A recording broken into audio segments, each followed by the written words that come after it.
Hello everyone, welcome to Online Help Guide. Today in this video, I'm going to show you how to log into Destiny MasterCard account online. So without any further ado, let's get started. First, open up a web browser.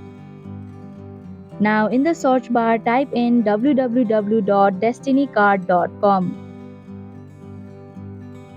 Then you'll come across this official page. Here, click on the three horizontal lines in the top right corner. Then click on My Account. Then you'll end up in this login portal. Here you'll have to enter your username associated with your account and your valid password. And if you've not registered yet, then click on the register your account link.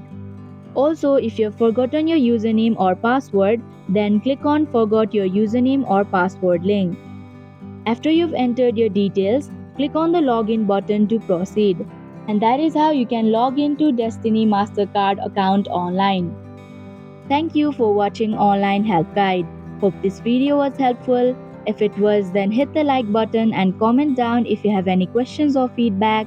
Also, if you are new to our channel, subscribe and hit the bell icon so that you don't miss our upcoming videos.